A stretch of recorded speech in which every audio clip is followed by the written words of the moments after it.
अरे ये तो बहुत ज़्यादा टाइम हो गई। ए भाई, अरे उठ यार, देख कितना टाइम हो गई। हाँ यार, आज ऑफिस जाके तुरंत लौटे के हुई बा। चल भाई चल, जल्दी चल। हाँ चला चला। माई, ए माई। हाँ बेटा। अरे माई जल्दी से नाश्ता लगा दो, ऑफिस के लेट हो रहा बा। हाँ बेटा, हम तो नाश्ता लगा देत बानी, लेकिन आज ऑफिस 1:30 बजा। अरे हाँ भाई, तू चिंता मत करा, हमनी के तुरंत लौट आइब जा।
भैया के प्यार बहरू हो, लाखों में बहिना हमार बहरू। भैया के प्यार बहरू हो, बाबूजी माई के दुलार बहरू।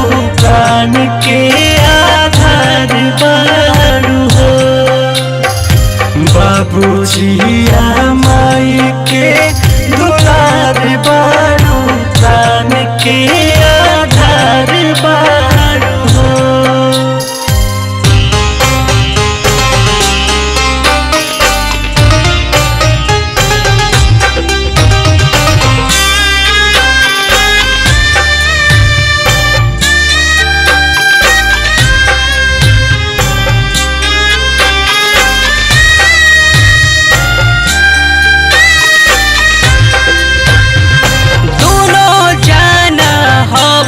हमारा जिंदगी के सपना रखेली बसा के हरदम अखियाँ में अपना। रखेली बसा के हरदम अखियाँ में अपना।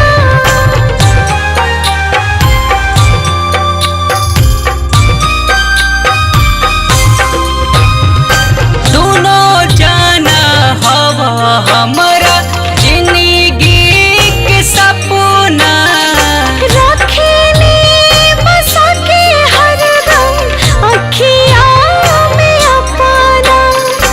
रखेली बसा के हरदम अखियाँ में अपना। घर परिवार के गुमान बहरू, ससुरा के शान बहरू हो। घर परिवार के गुमान बहरू, ससुरा के शान बहरू हो। बाबूजी माई के दुलार बहरू। प्राण के आधार बहरू हो।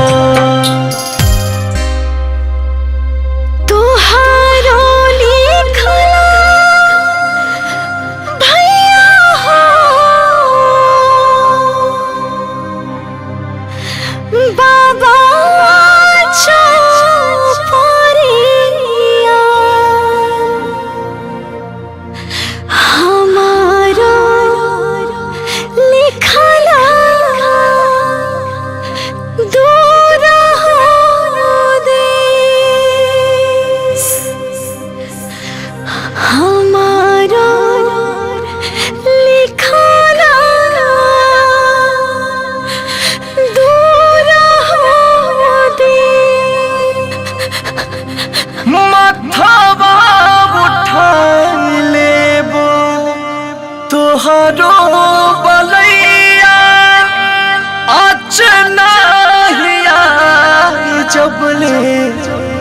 जी तोहर भैया अचना